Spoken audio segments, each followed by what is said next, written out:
হাসিনা যে অন্যায়গুলো করতেছিল আর কেন দাঁড়াইছি? যদি এই অন্যায় দূর না করার থাকতো তাহলে হাসিনাই তো ঠিক ছিল। সেই অন্যায় যদি আবার এসে দাঁড়ায় তাহলে কী লাভ হলো আমাদের এই জুলাই যুদ্ধে? অসম্ভব। যতক্ষণ না বিচার আমরা পাচ্ছি ততক্ষণ এই মাঠ, আমরা এই মঞ্চ কখনোই ছাড়বো না। অন্যায়ের বিরুদ্ধে লড়াই করার জন্য আমরা সব কিছু বাদ দিয়া ওই যুদ্ধের ভিতরে নেমে গেছি। তখন যেহেতু অন্যায় সহ্য করতে পারি নাই, এখন কিভাবে সহ্য করব? শহীদ হাদি আমাদের ভাই না বললে ভুল হবে।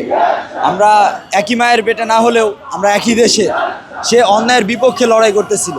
এখন তার অন্যায়ের বিপক্ষে লড়াই করা যদি মানুষের জন্য ক্ষতিকর হয়ে দাঁড়ায় তাহলে তার বিরুদ্ধে আমরা অবশ্যই লড়াই করতে আসবো।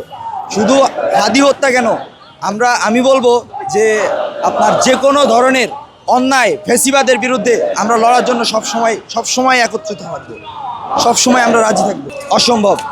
যতক্ষণ না বিচার আমরা পাচ্ছি ততক্ষণ এই মাঠ, আমরা এই মঞ্চ কখনোই ছাড়বো না। আমরা জুলাই যুদ্ধের সময় কেন নামছি? দেখছি অন্যায় হইতেছে, অন্যায়ের বিরুদ্ধে লড়াই করার জন্য আমরা সব কিছু বাদ দিয়া ওই যুদ্ধের ভিতরে নেমে গেছি। তখন যেহেতু অন্যায় সহ্য করতে পারি নাই, এখন কিভাবে সহ্য করব? অন্যায় যাতে এই দেশে আর না গ্রো করতে পারে তার জন্য আমরা সবসময় এখন লড়াই করতেছি। প্রত্যেকটা মানুষ জাস্টিসের জন্য এই যে এত কষ্ট করে রাস্তায় নামছে, শুধু তো না, অবশ্যই এ দেশের গড়ার জন্য, এই দেশের উন্নতির জন্য। হাসিনা যে অন্যায়গুলো করতেছিল আর কেন দাঁড়াইছি?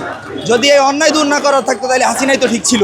সেই অন্যায় যদি আবার এসে দাঁড়ায় তাহলে কী লাভ হলো আমাদের এই জুলাই যুদ্ধের? ন্যাচারাল ব্যাকটেরিয়ালাইসিসের সুরক্ষায় ফ্রেশ ও অ্যাক্টিভ সব সময়। এখন ধুলাবালি জীবাণু ঘাম ক্লিন বোল্ড। রিমার্ক। কী লাভ হলো এই হাজার আমাদের যে কয়েক হাজার ভাই ব্রাদার মারা গেল, বোনরা মারা গেল, তাদের জন্য লড়াই করে আমাদের লাভটা কী হলো?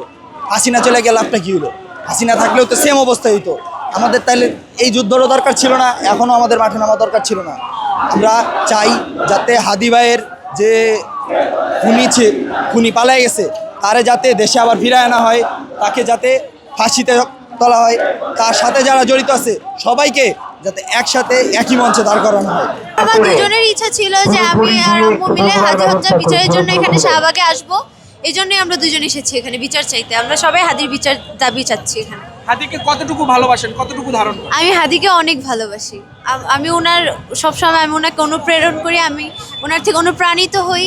উনি আমার আইডল। উনি যে অন্যায়ের বিরুদ্ধে কথা বলে, তারপর হচ্ছে সবসময় ন্যায় বিচার প্রতিষ্ঠার জন্য চেষ্টা করে, এটা আমার খুবই ভালো লাগে। এই জন্য আমি ওনাকে এত ভালোবাসি।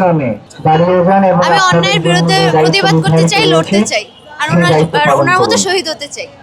অনলাইন থেকে দেখছি, ফেসবুকে দেখছি, ইউটিউবে দেখছি, সবাই আম্মু আমারে আগ্রহ করছে যে হাদি হতে হবে। তা আজকে ভাবলাম যে আজকে এখানে আসবো। ফেসবুকে আমি দেখেছি, অনেক সাহসী ছিল।